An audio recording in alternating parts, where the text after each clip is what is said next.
পাৰ্বতী মাৰ 10টা ৰূপৰে মানে এটা ৰূপ হ'ল ভৈৰৱী মা।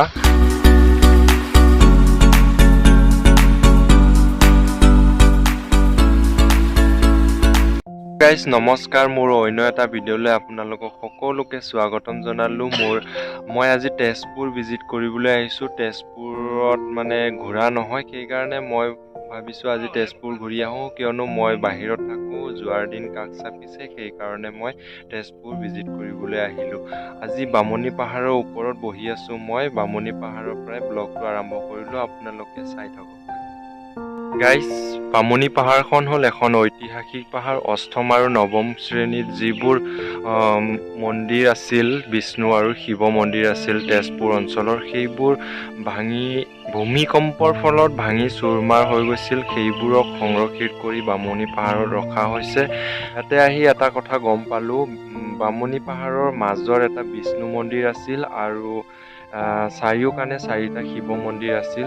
সেইবোৰো ভূমিস্খলনৰ ফলত ভাঙি চুৰমাৰ হৈ গৈছিল। সেইকাৰণে ইয়াতে মানে পাহাৰখনতে তেজপুৰ অঞ্চলত যিমানবোৰ বিষ্ণু আৰু শিৱ মন্দিৰ ভাঙিছিল সেই ভূমিকম্পত, আৰু অন্যান্য দেৱতাসকলৰো মন্দিৰ ভাঙিছিল, সেইবোৰক আনি কেনে ইয়াতে ৰাষ্ট্ৰীয় সম্পদ হিচাপে সংৰক্ষিত কৰি ৰখা হৈছে।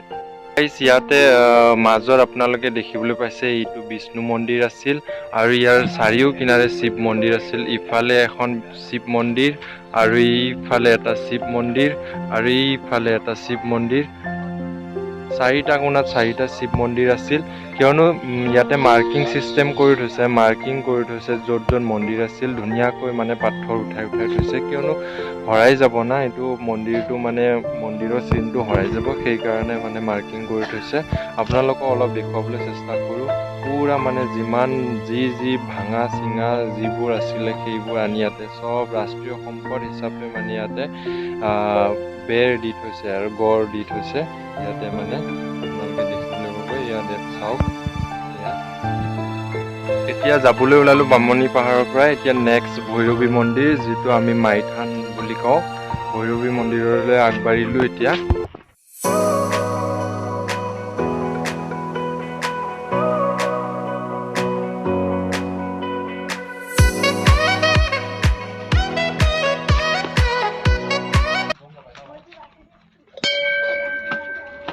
ফাইনেলি মই মা ভৈৰৱী মন্দিৰত প্ৰৱেশ কৰিলোঁ।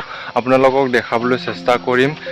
পাৰ্বতী মাৰ 10টা ৰূপৰে মানে এটা ৰূপ হ'ল ভৈৰৱী মা, আৰু সেই ভৈৰৱী মাক বান ৰজাৰ জীয়ৰী ঊষা দেৱী যাক কওঁ আমি, সি মানে ইয়াতে উপাসনা কৰিছিল। আপোনালোকক দৃশ্যটো অলপমান দেখুৱাব চেষ্টা কৰিম।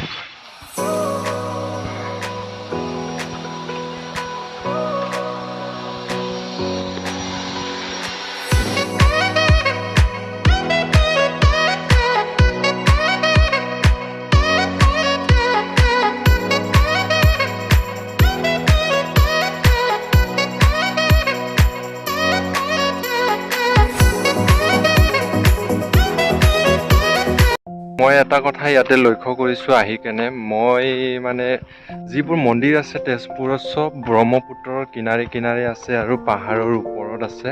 মা ভৈৰৱী মন্দিৰখনো পাহাৰৰ ওপৰত আছে, ব্ৰহ্মপুত্ৰটো কিনাৰতে আছে।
যিটো নেকি UP লৈ যাম, সেইকাৰণে মানে মই পুৰা তেজপুৰত যিবোৰ মন্দিৰ আছে সেইবোৰত মই সোমাই গৈছোঁ। এই লাষ্ট ভিজিট হলেশ্বৰ দেৱালয়, হলেশ্বৰ মন্দিৰত সোমাই যাম। আপোনালোকক অলপমান পুখুৰী পাৰৰ দৃশ্যটো দেখাম, ধুনীয়া পৰিৱেশ।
মোৰ লাষ্ট ভিজিট হলেশ্বৰত কৰিলোঁ। মই হলেশ্বৰত আছোঁ এতিয়া। হলেশ্বৰৰ পুখুৰী পাৰৰ এটা ধুনীয়া শিৱ বাবাৰ মূৰ্তি বনাই থৈছে, একদম পুখুৰীৰ মাজত আছে। এইটো ধুনীয়া লাগে চাই। ইয়াতে মই লাষ্ট ব্লগটো সামৰণি মাৰিম, কিয়নো মই আজি যাম, আজি ৰাতিত যাম।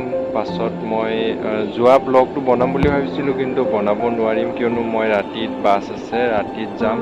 আৰু যাতে অনাগত দিনত আহি থকা দিনবোৰত মই ভাল ভিডিঅ' বনাব পাৰোঁ, এয়াকে আশা ৰাখি মই সামৰণি মাৰিছোঁ মোৰ ব্লগটো।